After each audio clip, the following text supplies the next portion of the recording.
the trumpet judgments. The trumpet judgments. Yan ang pag-aaralan po natin nitong gabi. Nung nakaraan po natin ang pag-aaral, we have come to learn kung ano po ang nilalaman ng ikapitong selyo nung binuksan ni Kristo ang seventh seal in chapter 8 verse 1. At dito ho natin nakita mga kapatid na inihahanda po ng Diyos sa pamagitan ng apocalyptic na pangitain na ito kung ano po ang mangyayari sa mga taong hindi sumasang-ayon kay Kristo at sa kanyang ebanghelyo at hindi nagsisisi o sumasampalataya kay Jesus. And we have come to learn that ang ikapitong selyo, or rather ang ika-anim na selyo, ang ikapitong selyo, at yung pitong trompeta na ating pag-aaralan today, Lord willing, at sa mga darating po na Friday, lahat po ito ay hindi pa ho nagaganap. So ulitin ko ho, ang ika-anim na selyo, ang ikapitong selyo, at yung mga trumpet judgments na binabanggit po dito ay hindi pa ho nagaganap. Dahil lahat po ito ay naglalarawan ng final judgment. So ngayon, makikita ho natin mamaya sa ating pag-aaralan mula po sa talatang 6 hanggang 13 na ang bawat trumpeta na binabanggit po dito in chapter 8 ay may kaugnayan sa Book of Exodus. Kaya mapapansin po natin mga kapatid, we're going to go back and forth. Babalik po tayo back and forth from Revelation to Exodus and Exodus back to Revelation para makita ho natin kung bakit po niloob ng Diyos na magkaroon ng kaugnayan ang mga Exodus plagues sa binabanggit po dito in the trumpet judgments. Now, before we get started, we have also come to learn that yung trumpet judgments ay nagsimula po dito in chapter 8 verse 6 at natatapos po siya in chapter 11 verse 15 to 19. So lagi ho nating tatandaan that the trumpet judgments ay nagsimula po sa Kapitulo 8, talatang 6, at umaabot po siya sa Kapitulo 11, talatang 15 hanggang 19. Subalit, in chapter 8, only the first 4 seals ang pag-aaralan po natin. The 5th seal is in chapter 9, and then the rest ay umaabot na po hanggang chapter 11. So simulan po natin dito sa talatang 6, and we have to come to understand that trumpet judgment is in fact a judgment apocalyptic vision na magaganap po on the final day o araw ng paghuhukom. So in verse 6, sabi ho dito, nakahanda na ang 7 anghel upang patunugin ang kanilang trumpeta. Nang patunugin ng unang anghel ang kanyang trumpeta, umulan ng yelo at apoy na may halong dugo. Nasunog ang 3 bahagi ng lupa, ang 3 bahagi ng mga kahoy, at ang lahat ng damo. Now, ito po ang mapapansin po natin sa ating pag-aaralan sa kabanatang ito. Bago ko po banggitin yung mga elemento, ang madalas po natin makikita na salita ay yung mga salitang 3 bahagi. Yan ay madalas na binabanggit sa chapter 8. Ang 3 bahagi ng araw, ang 3 bahagi ng buwan, ang 3 bahagi sa tubig, sa dagat, sa damo. At ano ho ang ibig sabihin ng mga salitang 3 bahagi? Hindi po siya dapat i-interpret bilang literal na third part po talaga. But rather, ang nilalarawan po ng mga salitang 3 bahagi is another way of saying partial damage. Hindi pa ho siya total destruction. Hindi pa ho siya total damage or catastrophe, kundi partial lamang. At bakit po partial? Is because nung binuksan po ng ating Panginoong Jesus ang ika-6 at ang ika-7 selyo, we must understand that these judgments habang hindi pa ho sila umaabot doon sa tinatawag na Great White Throne Judgments, these are progressively and gradually growing. Patungo ho doon. Kaya makikita ho natin ikatlong bahagi lamang. Hindi, we could say, the whole thing is damaged. Kundi pahihirapan po ng Diyos ang mga hindi mananampalataya hanggang umabot na po doon sa tinatawag the Great White Throne Judgment. So we can say it is progressive judgment, yung depiction po na binibigay ho dito. Ngayon, nabanggit po dito sa verse 6 and 7, may mga ilang elemento na nabanggit po dito on how God will judge. Yung unang trompeta, ito po yung mga kasama. Umulan ng yelo at apoy na may halong dugo. So ano po yung nilalaman ng first trumpet? Ayon po sa first trumpet, sabi po dito, hail. And then, nabanggit po in verse 7, na may halong dugo. So, hail, fire, and blood. So, this hailstone is mingled with fire and blood. That's the first trumpet judgment. At saan po siya nakatutok? Well, ayon po sa talatang 7, nasunog ang ikatlong bahagi ng lupa, ang ikatlong bahagi ng mga kahoy, at ang lahat ng damo. So ngayon, we can say that ang target ng first trumpet judgment sa pamagitan po ng hail, fire, and blood, it would be considered ecological catastrophe. Ecological catastrophe. Na bakit po siya tinawag ecological? Well, kung titignan po natin yung mga nabanggit po dito, damo, and then nabanggit po lupa, at yung mga kahoy. During the time na maisulat po ang Revelation, yung damo, kahoy at yung lupa na binabanggit po dito ay isang reliable and important resource para mabuhay ang mga tao. So ito po ay isang resource upang mabuhay po yung mga tao noon. Pero kung susunugin at tatanggalin po ng Diyos, yung resource po ng mga tao na kung tawagin ecological catastrophe, mauubusan po sila ng mga kagamitan para po sila mabuhay. So inaalis ng Diyos yung mga paraan at kagamitan para mabuhay po sila. It is clear judgment sa kanilang resource.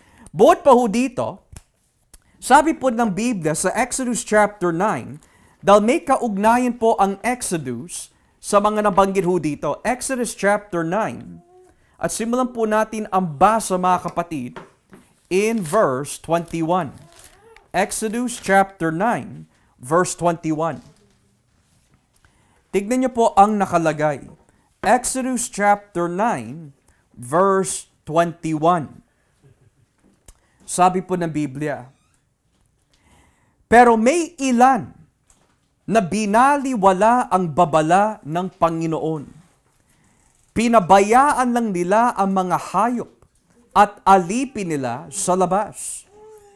Sinabi ng Panginoon kay Moises, itaas mo ang baston mo sa langit para umulan ng mga yelong parang bato sa buong Egypto, sa mga tao, mga hayop, at sa lahat ng pananim.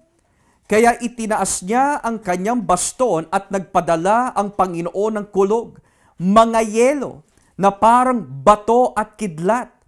Ang mga yelong pinaulan ng Panginoon sa lupain ng Egypto. Ang pinakamatindi mula na maging bansa ang Egypto. Habang umuulan, patuloy naman ang pagkidlat. Namatay lahat ng hayop at ng mga tao na naiwan sa labas, at pati na ang mga halaman at punong kahoy. Now, ano po ang meron sa Exodus 9 na mapapansin po natin? Hail, bato, at sabi po ng Biblia in Exodus 9, ano po yung mga nadamay ho dito? yung mga hayop, yung mga damo, at yung punong kahoy. So ngayon, ang tanong bakit ito yung pinadala ng Diyos in Exodus? Ano po ba ang naging kasalanan po ni Faraon at ng mga tao sa Egypt? We can say, sumasamba po sila sa ibang Diyos-Diyosan. Pangalawa, inuusig po nila ang mamamayan ng Diyos. At ayaw nila magsisi.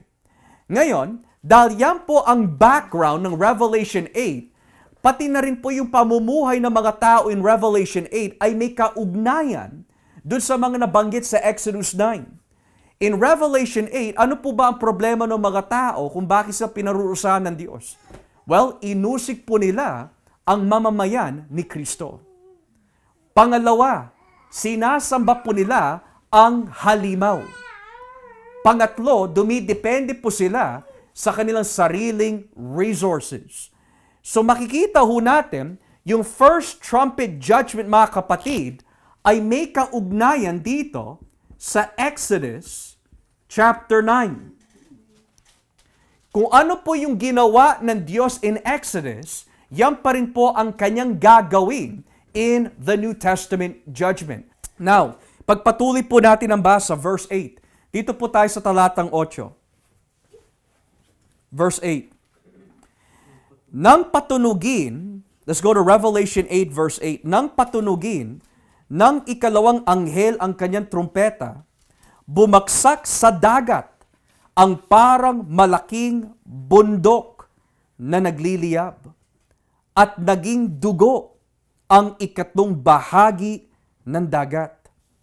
Namatay ang ikatlong bahagi ng mga nabubuhay sa dagat at nawasak ang ikatlong bahagi ng bilang ng mga sasakyang pandagat. So, ayon po sa second trumpet judgment, nung patunugin ang ikalawang anghel ang kanyang trumpeta, ano ho nangyari? Bumagsak sa dagat ang parang malaking bundok na nagliliyab. So the second trumpet judgment, lalagay ko na lang TJ, trumpet judgment, involves a great mountain of fire. Kanina, in the first trumpet judgment, it's hail, fire, and blood. In the second trumpet judgment, it is a great mountain of fire. At ang tanong po dito, ano po yung naging target ng great mountain of fire po na yan? Well, sabi po dito, in verse 8, bumagsak sa dagat ang parang malaking bundok na nagliliyab at naging dugo ang ikatlong bahagi ng dagat. Kung sa first trumpet judgment, ang target po niya ay yung damo, lupa at punong kahoy.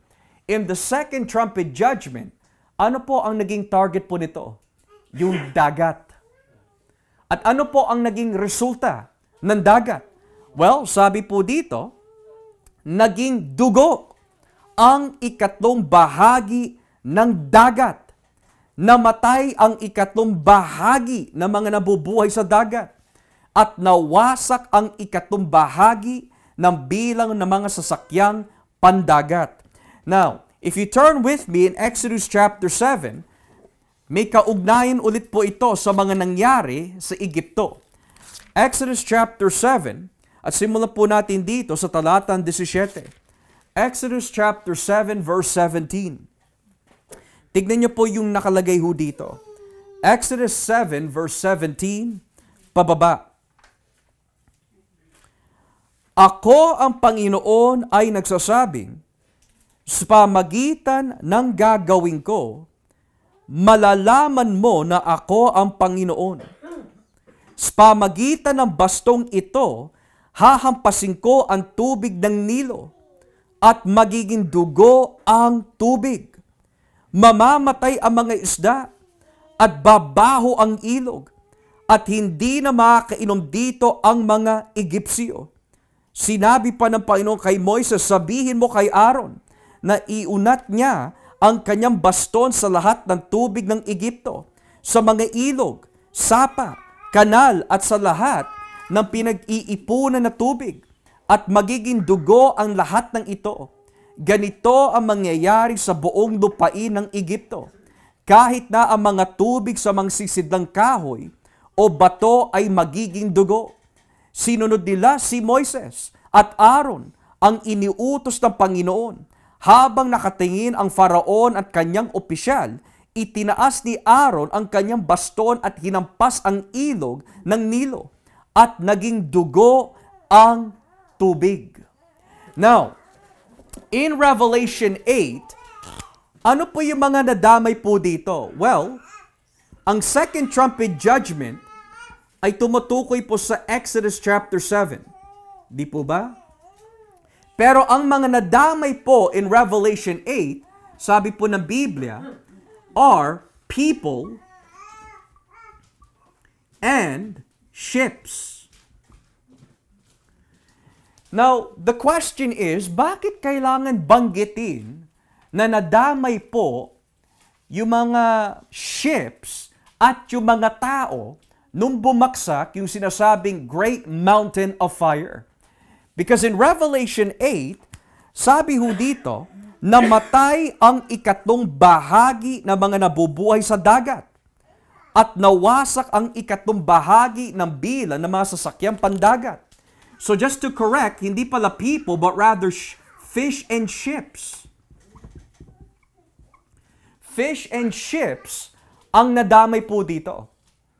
Now, kung ecological catastrophe ang naganap in the first trumpet judgment, pagdating po dito in the second trumpet judgment, ang nadamay po is the ocean, maritime, the seas.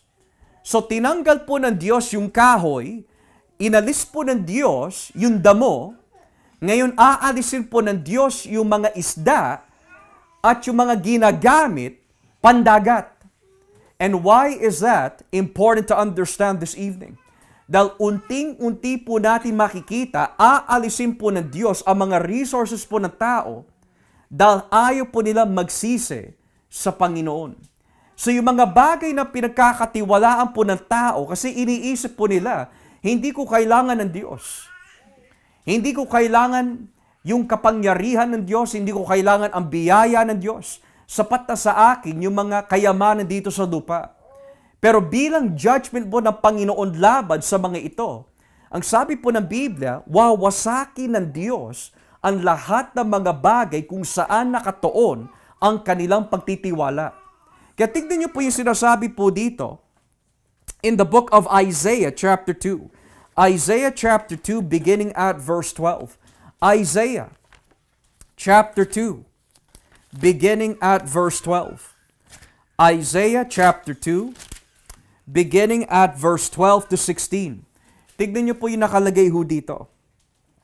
Isaiah chapter 2 verse 12 to 16. Sapagkat nagtakda ang Panginoong makapangyarihan ng araw kung kailan niya ibabaksak ang mga mayayabang at mapagmataas at ang mga nag-aakalang sila'y makapangyarihan.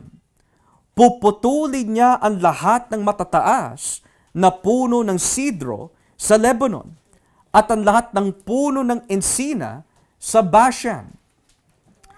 Papantayin niya ang lahat ng matataas na bundok at burol, at wawasakin ang lahat ng matataas na tore at pader.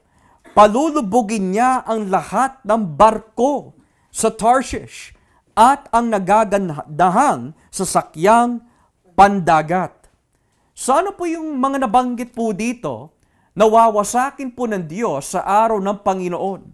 Well, nabanggit po kanina sa verse 12, may itinakdang panahon ang Panginoong makapangyarihan kung kailan niya ibabaksak ang mga mayayabang. So bakit po sila tinawag mga mayayabang? Dahil nagtitiwala po sila sa mga gamit na winasak po ng Diyos. Halimbawa, dun sa talatang 13, puputulin niya ang lahat ng matataas na puno ng sidro. And then sa verse 14, Papantayin niya ang lahat ng matataas na bundok at burol, at wawasakin ang lahat ng matataas na tore. Then verse 16, palulubugin niya ang lahat ng barko. So 10 nakatuon ang pagtitiwala ng mga mayayabang sa Isaiah chapter 2. Sa puno, sa mga kagamitang pandagat, at sa mga matataas na bundok at tore. Yan po nakatuon at diyan nakatuon ang kanilang pananalig upang sila po ay mag-survive. Pero sabi nga po ng Biblia, aalisin po niya ang mga ito upang mapahiya ang mga taong ayaw magsisi sa Diyos. So, kitang-kita ho natin mga kapatid that the second trumpet judgment is for the sake of removing and destroying the resources ng mga hindi nagsisisi. Ngayon, kung babalikan po natin ang Revelation 8, dito po tayo sa verse 10. Revelation 8, verse 10. Sabi po dito, nang patunugin ng ikatlong anghel ang kanyang trumpeta, nahulog mula sa langit ang isang malaking bituin, nagliliyab na parang sulo, at tumama sa ikatlong bahagi ng mga ilog at mga bukal. So kanina, dinamay po ng Diyos yung dagat. Pero ngayon, halos lahat ng may tubig, dadamay na po ng Panginoon, idadamay na ho niya sa pamagitan po ng kanyang paghatol. Ngayon, tignan niyo po yung nakalagay sa verse 11. Ang pangalan ng bituin ay mapait. Kaya pumait ang ikatlong bahagi ng tubig at maraming tao ang namatay nang makainom ng tubig na iyon. Now, I want to explain something about this. Buburahin ko muna ho ito. Pagdating po dun sa ikatlong trumpeta na pinatunog, meron na naman isang malaking bundok na nagliliyab, pero this time, may pangalan. In your English translation, ang nakalagay po na pangalan is wormwood. Yan ang nakalagay sa wikang English, wormwood. May isang malaking bundok na nagliliyab na ang pangalan po niya is wormwood. Sa Tagalog, ang tawag po sa kanya, mapait. Right? Mapait. Pero sa original, iba. It is the word apiston. Apiston. Yan ang kanyang pangalan mula sa original. So malayo doon sa salitang wormwood. Malayo din sa salitang mapait. Ang original po niya na pangalan is apiston. Pero ang tanong, kung yan ang original na pangalan, paano po nila nakuha yung salitang mapait sa salitang ito? At bakit sa English, instead of apiston na lang ilagay nila, wormwood ang nakalagay? Is because the word apiston ay isang halaman na mapait. Ngayon, kapag piniga mo yung halaman na ito, meron lalabas na parang very green na oil mula sa halaman na yan. At ano po ba yung ginagawa dun sa oil na yon kapag lumalabas sa halaman? Yan po ay ginagamit po ng mga tao upang patayin ang mga intestinal uod. Pero mapait siya. Ngayon, kapag ininom mo more than moderately, yung oil na yon, which is a way upang patayin yung mga uod sa tiyan, kapag sumobra ka doon, mamamatay ka sa lason.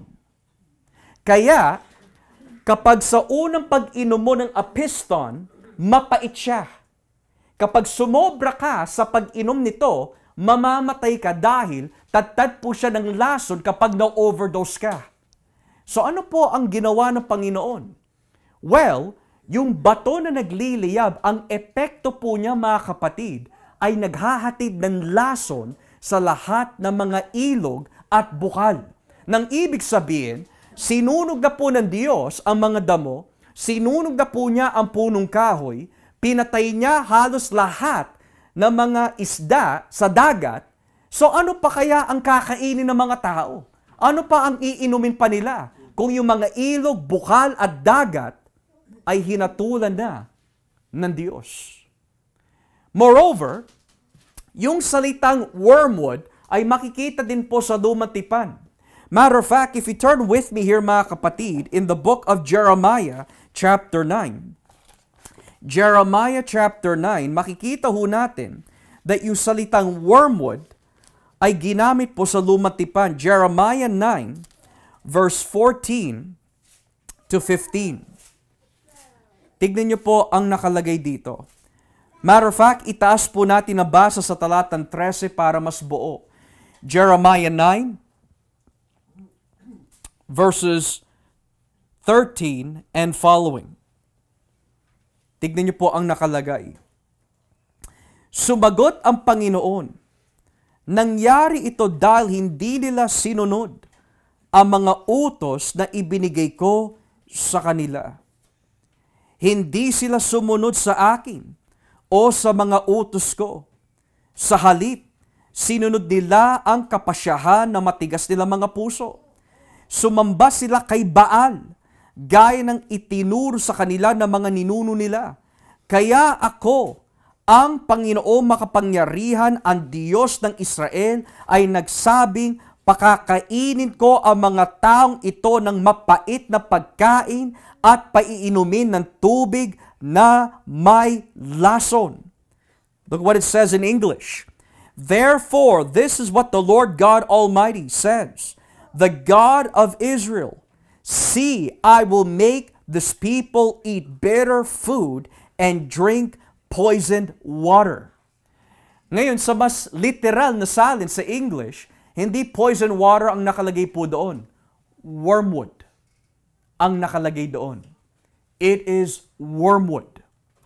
Ngayon, kung yan ang nagiging background na ginamit po ng Revelation chapter 8, which is Jeremiah 9 and other parts of Jeremiah, the reason why kung bakit po tinarget ng Diyos, pati na rin po ang mga bukal at ilog, is because yung mga tao ho dito in Revelation na hindi sumasampalataya po kay Kristo, ay sumasamba sa halimaw. Which in the case of Jeremiah, bakit hinatulan ng Diyos yung mga taong yon upang makainom sila ng tubig na may lason? Dahil sumasamba po sila sa ibang Diyos-Diyosan. So sa madaling salita, kung hindi tatanggapin ng isang tao si Kristo, sumasamba po sila sa ibang Diyos-Diyosan. Because to serve Christ is to serve the one true God. But to reject Christ is to live in idolatry. Kung hindi paglilingkuran ng mga tao dito sa mundo si Jesus, kahit na hindi po sila sumasamba sa mga ginto o pilak na niyari at hinugis po sa isang wangis ng isang Diyos-Diyosan, even if they're not worshiping idols, so to speak, pero the fact na ayaw po nila tanggapin si Kristo means, Diyos po nila ang kanilang mga sarili. And for that very reason, hahatulan po sila ng Diyos. Ngayon, when we go here mga kapatid, in the final judgment of chapter 8, verse 12, in Revelation 8 verse 12, tignan niyo po yung nakalagay dito. Nang patunugin ng ikaapat na anghel ang kanyang trumpeta, na pinsala ang ikatlong bahagi ng araw, ang ikatlong bahagi ng buwan, at ang ikatlong bahagi ng mga bituin. Kaya nabawasan ang mga liwanag nito. Nawala ang ikatlong bahagi ng liwanag sa araw at sa gabi. Now, kanina, when we look at the first three judgments,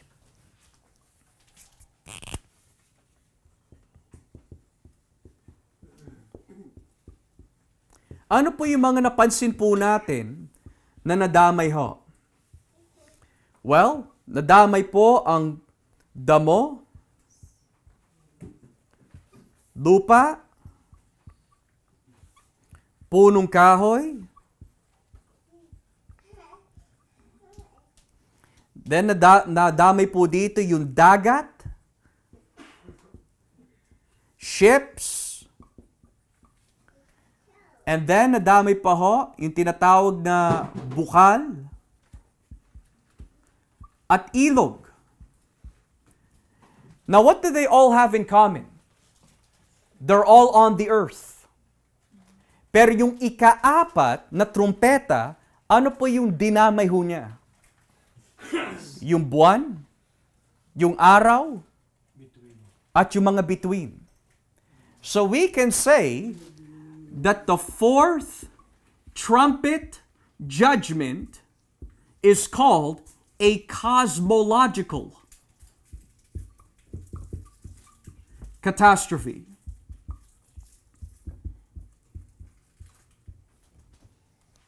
It is a cosmological catastrophe. So, pinarusahan po ng Diyos, and He has limited and removed a third sa mga resources dito po sa mundo. Ngayon, He is now progressing on a cosmological scale. Now, it's fascinating dahil in science, ano ho mangyayari kapag nawala po yung liwanag? Marami maapektuhan. Ano ho mangyayari kapag nawala po yung ilaw mula po sa buwan? Well, the ocean itself ay maapektuhan greatly. We need it. Pero maapektuhan ho yun. What happens if the stars ay naapektuhan po din? Well, it's not going to give light in space at hindi rin siya magbibigay ng liwanag sa mga ibang planeta, and it will affect their planets as well. Now, hindi po dapat ho ito intindihin bilang literal na interpretation. Pero ang ibig sabihin po na mawawalan at least yung ikatlong bahagi ng liwanag mula po sa araw, sa buwan at sa mga bituin is another way of saying that God's judgment ay umaabot pati na rin po sa cosmic level. In other words, yung galit po ng Diyos ay hindi lang po masasabi limited lamang on an earthly scale. Pero God is so holy na ang kanyang galit ay umaabot din po on a cosmic scale. Dahil ang kasalanan po sa Diyos ay hindi kagaya po sa ating pananaw tungkol sa kasalanan. Minsan nasasabi natin, oh, siguro hindi naman siya mabigat na kasalanan. Siguro hindi siya kasing sama ng ibang kasalanan. Pero pagdating sa isang banal na Diyos, lahat ng mga kasalanan, mga kapatid, ay nagdudulot po ng kapigatian sa Kanya. Minsan nga may mga katanungan ano po ang mas malala? White lie, brown lie, or black lie? Well, sa tao, sasabihin po natin, wag black lie kasi masama talaga yon. Yung white lie, medyo pwede pa So meron tayo pamantayan pagdating sa kasalanan. In other words, this sin is not so bad as that sin. Pero, what if I told you mga kapatid, kung si Adan at si Eva, kahit white lie lang ang sabihin po nila, kailangan pa rin bumaba si Kristo para mamatay sa krus. Dahil ang Diyos ay banal. So ngayon, yung pinapakita po niya na galit sa pamagitan ng mga trumpet judges po na ito, ay hindi lang po panlupa lang. Ang kanyang galit ay umaabot po sa mga bituin. It's a cosmic level, wrath, ang ipinapakita po ng Diyos. Now, it's fascinating dahil sa aklat ng Salmo, sabi po ng Biblia, kung titignan po natin ang kalangitan, ipinapakita po ng Diyos ang kanyang kadakilaan. Pero sa pamagitan din ng kalangitan, ipinapakita po ng Diyos ang kanyang galit. Ang kanyang galit. Now, here's something that we need to see dahil may kinalaman po ulit ito sa Exodus. Basahin po natin ang Exodus chapter 20 or chapter 10. Exodus chapter 10, talatang 21. Exodus chapter 10, beginning at verse 21. Exodus chapter 10, verse 21. Sinabi ng Panginoon kay Moises, itaas mo ang iyong kamay sa langit para mabalot ng kadiliman ang buong Ehipto. Kaya itinaas ni Moises ang kamay niya sa langit at nagdilim sa buong Ehipto sa loob ng 3 araw. Walang lumabas na mga Egyptio sa kanilang bahay dahil hindi nila makita ang isa't isa. Pero may liwanag sa lugar na tinitirahan ng lahat ng mga Israelita. Now, I want to show you something. Kasi mapapansin po natin, kagaya po na nabanggit ko po kanina, bakit madalas humuhugot ang mga trumpet judgments sa aklat ng Exodus? Ano po ba ang nais po nito na ipaliwanag sa atin? Kasi hindi naman ganito yung nangyari sa mga selyo. Pero pagdating sa trumpet judgments, hugot ng hugot ang Diyos mula sa Exodus. Well, ito po yung mapapansin po natin. In Exodus, saan po nakasentro ang galit ng Diyos? Egypt. Sino po yung sinasamba ng mga tao sa Egypt? Pharaon. Ngayon ho, mapapasin po natin, yung dagat ay naging dugo. Nawalan ang liwanag. Ngayon, sino po yung ahente ng Diyos na kanyang ginamit upang magpababa ng galit mula sa langit? Moses.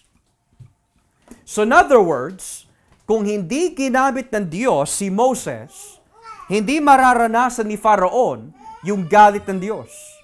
Kailangan may Moises na kanyang gagamitin. Ngayon, when we get to Revelation, dahil ang trumpet judgments ay bahagi po sa ika-7 selyo, hindi mabubuksan ang ika-7 selyo hanggat may karapat-dapat na magbukas. Sino ho yun? Christ. Ngayon, nung binuksan ni Kristo ang kanyang galit, saan nakatoon yung galit po niya? Sa mundo. Ano po yung mga napansin po natin? Well, nadamay po dito syempre yung dagat, nawalan po ng ilaw, nadamay po yung mga tao. Pero in Revelation, sino po ang kumakalaban kay Kristo? Halimaw. What do you see here? Christ parallels with Moses. Egypt parallels with the world. Dagat, dugo. You see that? Nawala ng liwanag, nadamay ang mga tao. In Exodus, it's Pharaoh. In Revelation, it's the beast. Mapapasin ho natin, there is a parallel going on. At bakit po nagkakaroon ng parallel?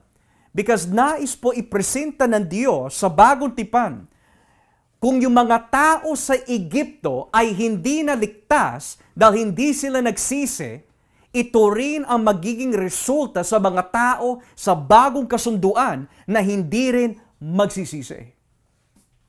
Kung yung mga tao sa Exodus hindi nila natakasan ang galit ng Diyos, how much more sa araw ng paghuhukom? Kaya nga, tignan niyo po yung sinasabi dito kung babalikan po natin ang chapter 6. Balikan po natin ang Revelation chapter 6. Verse 16. In Revelation chapter 6 verse 16, tignan niyo po ang nakalagay po dito. Sinabi nila sa mga bundok at mga bato, tabunan ninyo kami at itago upang hindi namin makita ang mukha ng nakaupo sa trono at upang makaligtas kami sa galit ng tupa. Sapagkat dumating na ang araw na parurusahan nila ang mga tao at walang sino mang makakapigil sa kanila.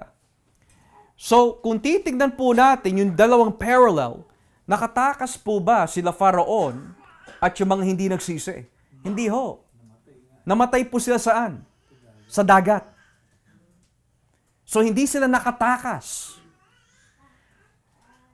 In Revelation, walang makatakas sa lawang apoy ng Diyos. Kung yung mga tao sa Egypt na sumasamba kay Faraon ay hindi nakatakas, kundi nalunod po sila sa dagat, pagdating po at the Great White Throne Judgment, hindi dagat na tubig, kundi lawang apoy ang magiging kahihinatnan ng mga taong ayaw magsisi. Ngayon, when we go to the last verse of Revelation chapter 8 verse 13, tignan niyo po ang nakalagay ho dito. Revelation 8:13.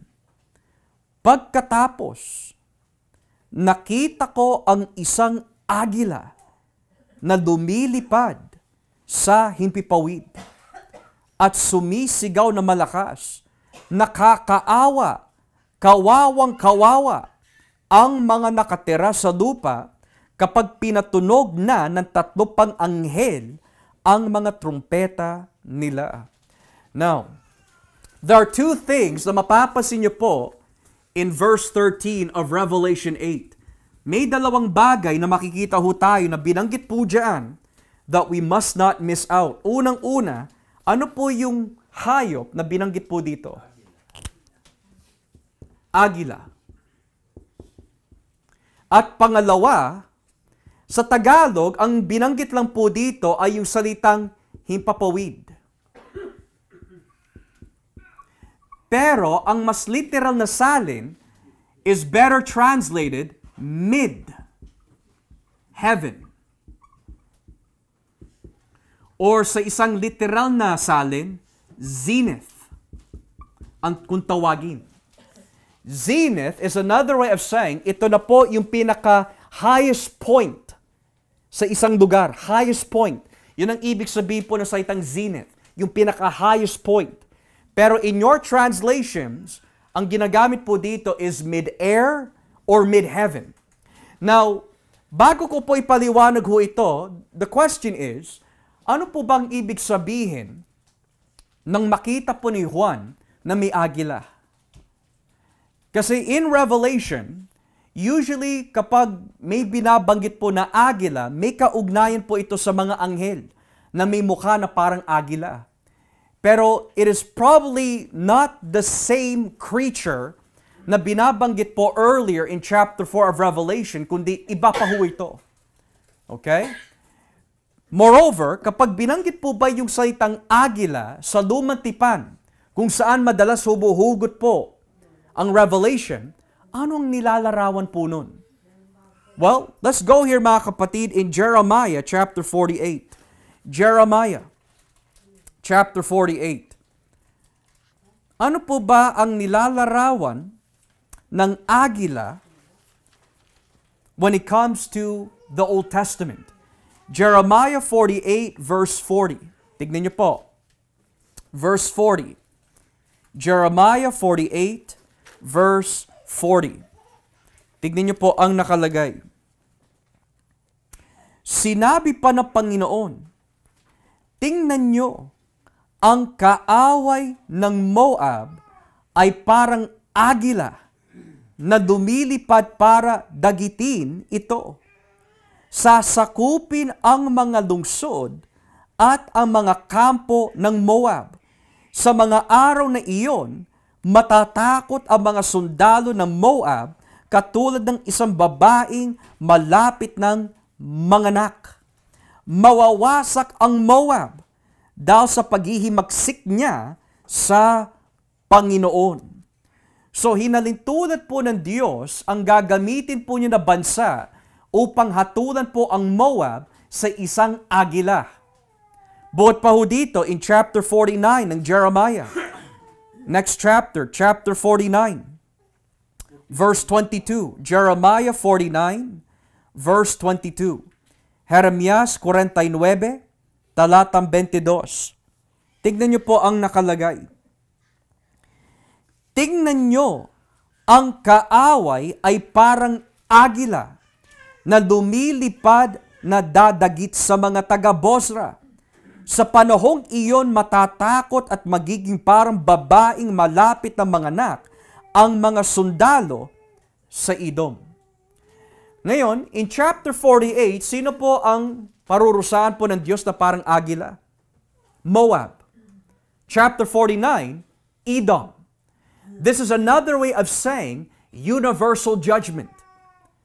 Ang agila, ayon po sa konteksto ng Jeremiah, at maaari dyan po humugot ang Revelation, ay tumutukoy po sa destruction and judgment.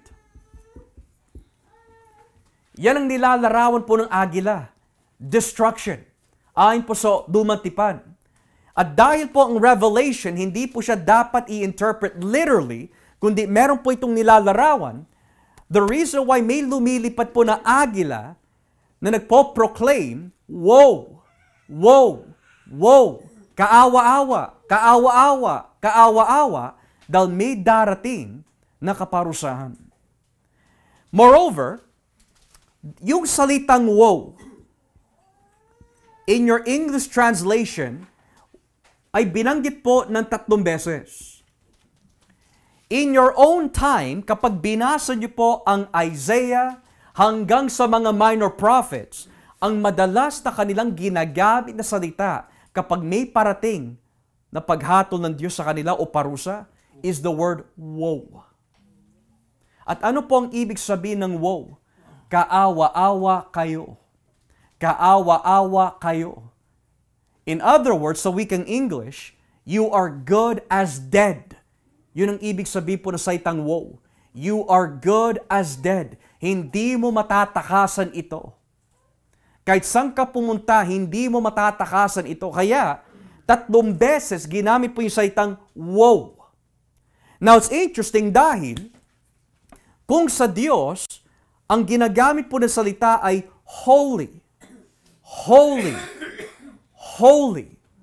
At ang ibig sabihin po ng 3 beses na paggamit po ng salitang holy, holy, holy, ay tumutukoy po sa majesty at intensity ng kabanalan ng Diyos. Ano naman ang kahulugan ng 3 beses ng paggamit? Kaawa-awa, kaawa-awa, kaawa-awa. The intensity of the judgment. The intensity of the judgment. So may agila na nagsasalita, kaya hindi talaga natin pwede i-interpret po ito na literal. Kundi may agila na nakita po ni Juan na nagsasalita, kaawa-awa, kaawa-awa, kaawa-awa kayo. At bakit po sila kaawa-awa? Dahil marami na po winasak ang Diyos in 4 trumpet judgments. Pero ang tanong, ilan po ba ang trumpet judgments? 7. So kung 7 ang trumpet judgments, 4 pa ho ang pinatunog ng mga anghel, at sa 4 po na yan, marami na ang nadamay, ano pa kaya ang maging kahihinatnan ng mga taong hindi magsisisi kapag pinatunog na yung huling 3 trumpeta?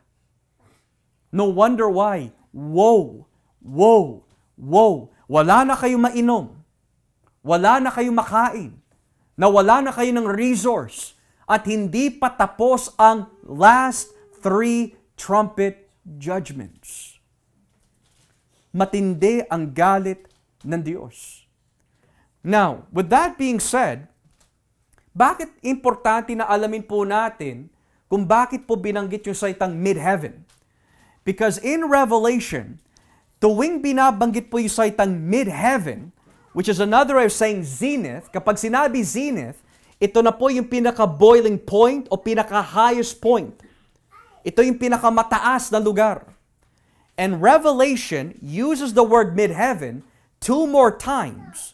At tuwing binabanggit po yung salitang mid-heaven, nasa konteksto din ng judgment. Basahin po natin dito in Revelation chapter 14. Revelation chapter 14. Tignan po natin kung paano po gamitin yung salitang mid-heaven. Chapter 14, verse 6. Chapter 14, verse 6. Sabi ho dito, at nakita ko ang isa pang anghel na lumilipad sa himpapawid. Dala niya ang walang kupas na magandang balita upang ipangaraw sa mga tao sa buong mundo, sa lahat ng bansa, angkan, wika at lahi. Ito ang isinisigaw niya. Matakot kayo sa Diyos at purihin niyo siya dahil dumating na ang oras na hahatulan niya ang lahat. Sambahin ninyo ang Diyos na lumikha ng langit, lupa, dagat at mga bukal. So, yung salitang himpapawid na binanggit po sa talatang 6 is the same word na ginamit po dito, which means mid-heaven. Now, buod pa ho dito, chapter 19. Chapter 19, verse 17. Chapter 19, verse 17. Tignan niyo po ang nakalagay. Pagkatapos, nakita ko ang isang anghel na nakatayo sa araw. Sumigaw siya sa mga ibong lumilipad sa himpapawid or mid-heaven. Hali kayo, magtipon kayo para sa malaking handaan ng Diyos. Hali kayo, kainin ninyo ang laman ng mga hari, mga general, mga kawal, mga nakasakay sa kabayo, pati na ang laman ng kanilang mga kabayo. Kainin ninyo ang laman ng lahat ng tao, alipin man o hindi, hamak man o dakila.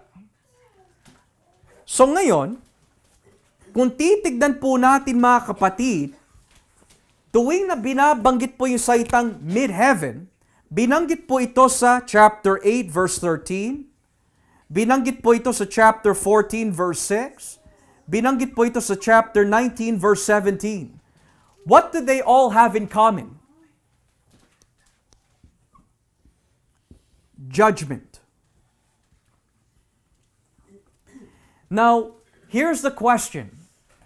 Bakit kailangan banggitin po yung salitang mid-heaven tuwing magpaparusa po ang Diyos sa mga tekstong ito? Bakit po kailangan banggitin yung mid-air, mid-heaven? Is because ang ibig sabihin po na salitang mid-heaven or zenith, which means highest point, ayon po sa Revelation, ang kasalanan po ng tao na hindi nila pinagsisisihan ay unting-unti pataas sila ng pataas. It's piling up. Ngayon, habang pataas ng pataas po yung kasalanan ng mga tao, eventually, it's going to reach its highest point. At kapag umabot na po doon sa highest point na binabanggit po dito in Revelation, doon na ibubuhos ng Diyos ang kanyang galit. In other words, may hangganan din yung pasensya ng Diyos sa mga tao ayaw magsisi.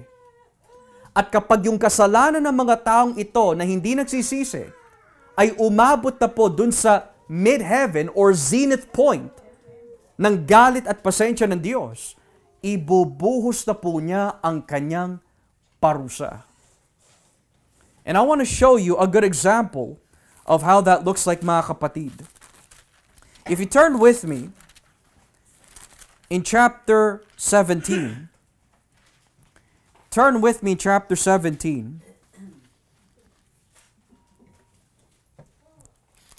Or I'm sorry, chapter 18. Chapter 18. And let's read here in verse 15 or verse 19. Revelation 18 verse 19. Tignan niyo po yung nakalagay. Revelation 18 verse 19. At dahil sa kanilang kalungkutan, Lalagyan nila ng alikabok ang ulo nila at mag-iiyakan. Sasabihin nila, sayang, sayang ang sikat na lungsod na iyan. Dahil sa yaman niya yumaman ang mga may-ari ng barko na bumibiyahe roon. Pero sa loob lang na maikling panahon na wala ang lahat. Kaya kayong lahat na nasa langit, matuwa kayo dahil sa nangyari sa lungsod na iyon. Matuwa kayong mga propeta, mga apostol at mga pinabanan ng Diyos. Dahil hinatulan na siya ng Diyos sa mga ginawa niya sa inyo. Pagkatapos may isang makapangyarihang anghel na kumuha ng isang batong kasing laki na malaking gilingan at inihagi sa dagat. Sinabi niya, katulad nito ang pagkawala ng sikat ng lungsod ng Babylonia, dahil hindi na siya makikitang muli. Hindi na maririnig ang mga pagtugtog sa alpa, plauta at trumpeta, at ang tinig na mga awit. Hindi na makikita roon ang mahusay na mga manggagawa ng anumang uri ng gawain, at hindi na rin maririnig ang ingay ng mga gilingan. Magiging madilim doon, dahil wala ng ilaw kahit isa. Wala na ring masayang tinig ng bagong kasal na mapapakinggan. Mangyayari ito sa kanya dahil ang mga negosyante niya ay masyado mapagbataas at dinaya niya ang lahat sa pamagitan ng pagkukulam. At ang lungsod na iyon ay pumatay sa mga propeta at sa mga pinabanan ng Diyos at sa iba pang mga tao sa buong mundo. Now, bakit ko po ipinakita ho yun sa inyo? Dahil when I was telling you, may hangganan po ang pasensya po ng Diyos sa mga taong hindi nagsisisi. Habang hindi ho sila nagsisisi, ang kanilang mga kasalanan is piling up. And when it reaches its highest point, ibubuhos na po ng Diyos ang kanyang galit. Pero anong kinalaman ng Revelation 18? Anong kinalaman yung binasa po natin kanina? Revelation 18 ay patungkol po sa destruction of spiritual Babylon. Babylon in the first century was most likely a reference to Rome, pero ang spiritual condition po niya ay tumutukoy din po sa mundo. Natatandaan niyo po ba si Pedro nung sabihin po niya sa kanyang liham sa unang Pedro 5, binabati ko lahat ng nasa Babylon. Bakit niya sinabi yung salitang Babylon? Is because Babylon was a code name for Rome.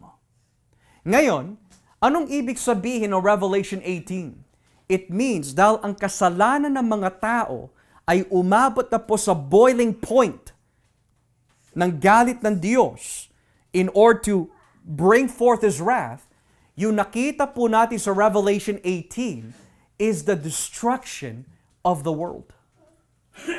It is the destruction of the world. Kung yung mga daing na mga Kristiyano ay umaabot sa langit, yung mga kasalanan na hindi pinagsisihan ng mga tao ay umaabot din sa langit. Natatandaan niyo po ba ang Sodom at Gomorrah? Ano po ang sabi ni Yahweh kay Abraham at sa mga anghel? Yung kasalanan ng Sodom at Gomorrah ay umabot na saan? Sa langit. Yan din ang binabanggit po dito. Kaya madalas binabanggit, himpapawid, himpapawid, himpapawid. At tuwing binabanggit yung salitang mid-heaven, may laging kasama destruction. Bakit po? Umaabot na ang kasalanan ng mga tao sa langit. So ngayon, kung yung kasalanan ng tao ay umaabot na sa langit at hindi nila pinagsisisihan, kung ang Sodom at Gomorrah hindi po in-avoid ng Diyos in the sense of hindi po niya pinakawalan sa kanyang galit, how much more yung mga tao dito sa mundo na ayaw tanggapin ang Ebanghelyo. So may hangganan din mga kapatid. Hindi isasantabi ng Diyos ang kanyang galit sa kasalanan. In other words, ano po ang pinagkaiba ng mga Kristiyano sa mga hindi mananampalataya? Totoo, araw-araw ho tayo nagkakasala dahil hindi tayo perfect. Pero hindi siya umaabot na kasing taas ng mga hindi mananampalataya dahil bago pa ho umabot doon, si Kristo na ang sumasalo. He is our mediator. He is our high priest. So instead of galit ang sumaatin, grace and forgiveness. Dahil may namamagitan sa atin. Pero what happens kung walang namamagitan sa mga hindi mananampalataya? Walang pumipigil sa piling up of sins. It keeps growing and growing and growing hanggang umabot na sa itinakdang oras at panahon kung kailan ibubuhos ng Diyos ang kanyang galit. Sa madaling salita, mga kapatid, sa ating mga napag-aralan po dito, kung ito po ang kahihinatnan ng mga tao in the first 4 judgments of the trumpet judgments, how much more kapag pinatunog na po ng Diyos ang lahat ng mga trumpeta? Sa madaling salita, malinaw kung bakit sinabi ng ating Panginoon, what shall it profit a man if he gain the whole world and lose his soul? Kasi, ayon po sa 4 na trumpet judgments na nakita ho natin, walang makukuha mga tao dito sa mundo. Uubusin na ng Diyos ang lahat. No wonder why sinabi ng Biblia, huwag tayong mag-iipon dito sa mundo. Uubusin niya lahat. No wonder why sinabi po sa Juan, sa unang Juan 2, talatang 17, He that abides in the will of God will abide forever, but the world and the heaven will pass away. Yan pala yun, mga kapatid. At kung yan po ay nagbibigay ng isang apocalyptic na larawan, mas nakakatakot yung magiging kahihinatnan ng mga tao dahil ito po ay magiging literal sa kanilang buhay. Yung galit ng Diyos ay ibubuhos sa kanila. Now, we may say, Pastor, ako'y nagpapasalamat sa Diyos dahil hindi ako makakasama dito. Purihin ang Panginoon. And that is the reason why, even more, mga kapatid, kailangan po natin siya paglingkuran. Dahil niligtas tayo ng Diyos mula sa mga ito. So dapat lalo ho natin siya paglingkuran dahil kung hindi ka niligtas ng Diyos, yan din ang maging kahihinatnan ho natin. Pero dahil sa kanyang biyaya at pagmamahal ho sa atin, hindi ho natin mararanasan yan. There is, therefore, now no condemnation to those who are in Christ Jesus. Kaya masasabi ho natin, amazing grace, how sweet the sound. Purihin po ang Panginoon, mga kapatid, na niligtas tayo ng Diyos mula sa kanyang matinding galit. Kaya kung may mga kakilala ho tayo na hindi pa ho mananampalataya, na hindi pa ho natin nababahagian, hingin po natin sa Diyos ang lakas ng loob, ang malumanay na pananalita, ang karunungan at ang pribileyo na mabahagian po sila. Kasi kung hindi natin sila babahagian at hindi sila magsisisi, yan ang nakaabang sa kanila. We must share Christ. Freely you received, freely you must give. Amen? So with that being said, meron po ba tayong mga katanungan sa ating mga napag-aralan po nitong gabi sa first 4 trumpet judgments na binabanggit po ng Biblia? Are there any questions this evening? Brother June? Ano masasabi niyo dun sa, may nakita akong yung commentary na, di ba yung sabi ni Mama Leonela yung may Gog nasa north. May Gog? Yeah. Nasa north. Eh, sabi niya hindi yun Russia, yun yung mga nasa paligid niya. So kasi yung 4 na kabayo, yung kulay nun, lahat yung nakapaligid sa kanya, ganun ang kulay ng bandera nila lahat. Syria, Lebanon, Iraq, Iran, iisa ang kulay ng green, black, Red. and white. Yep. Sila yun? Well, if we're talking about yung kulay ng mga nakasakay sa kabayo, what they represent, Brother June, to my understanding, kasi sa Zechariah merong ganun tsaka sa Ezekiel. In Zechariah, ang nilalarawan po ng mga kabayo na yon, lalo na ganun pa yung kulay nila, they're God's agents of disaster. Now, I wouldn't interpret them as flags. I wouldn't interpret them as nations. It's quite clear that they're angelic beings na ginamit po ng Diyos para wasakin po yung mga ibang bansa. However, I will not deny that yung mga kulay na mga red, white, and black sa mga bansa na nakapaligid po dun sa Israel are in fact Islamic. Majority. Now, could they have some form of play po dito? Perhaps. Pero aside from that, hindi ko po siya pwede i-connect dun sa angelic creatures. Kasi mga agents ng Diyos yun na isinugo sa buong mundo upang hatulan po yung mga ibang bansa. Okay? No, pero very good observation. Very good. Okay? Anyone else have any questions this evening sa ating mga napag-aralan on the four trumpet judgments? Okay? Ma'am, may tanong ho kayo? Sige ha. Nagtaas po kayo ng kamay. Sige ha, ano po yung tanong? Okay. Okay. May tanong ho kayo? May tanong po kayo? Ang ilang trumpet na ba tumunog yun? 4. 4 pa lang ho. Ano nangyari? Pang-4? Yun ho. So bali ho, ang nangyari, yung pang-4 na trumpeta na pinatunog ho, may nakita ho doon. Or let's go back. Basahin po natin. Just so it's more clear. Yung nangyari po dun sa fourth trumpet, in verse 12 of Revelation 8, nadamay po dito yung tinatawag na cosmos. So, nadamay po yung liwanag sa araw, yung liwanag sa buwan, at yung liwanag po sa mga bituin. Ngayon po, pagkatapos nun, may nakita ho tayo isang agila na sinisigaw po niya mula sa himpapawid na nakakaawa kayo. Kasi kung may 7 trumpeta na kailangan patunugin at 4 pa lang po ang pinatunog, may 3 pa na natitira na mas matindi na mararanasan po ng mga hindi mananampalataya. Okay? Alright, good question po, good question. Any last questions bago po tayo magtapos, Brother Joel? So yung, di ba, nakuha sa Exodus yung mga ibang pinapahiwatig sa Revelation? Aha.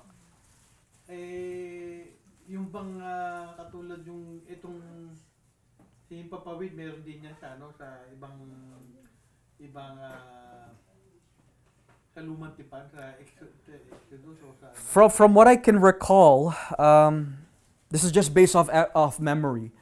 If I'm not mistaken, meron po sa Exodus 19 at meron din po sa Deuteronomy 31 or 32. Pero, yung sa Exodus 19, kung hindi ako nagkakamali, or sa Deuteronomy, nakalagay po doon, na iingatan po ng Diyos ang kanyang mamamayan, pero hahatulan po niya yung mga ibang bansa na parang agila. So in other words, kahit doon, yung salitang agila, may pinapahiwatig po siya judgment din. Yeah, so there's a judgment usage. Yeah. So hindi siya pwede gawin literal kasi nagsasalita tong agila eh. So meron lang po siya nilalarawan. Okay? Alright, so if there's no more questions mga kapatid sa ating mga napag-aralan, what we can receive from this message this evening is, kaawa-awa ang mga tao ho na wala kay Kristo. Hindi dapat tayo magyabang o maging arugante sa mga tao sa labas na ako'y na kay Kristo, bahala kayo sa buhay ninyo. Hindi ho. Kundi dahil po sa biyaya ng Diyos, yan din ang mararanasan din po natin. We should have even more burden for the lost. So let us give our Lord the praise and glory that He deserves. Tayo na po ay magbigay na ho ng doxology.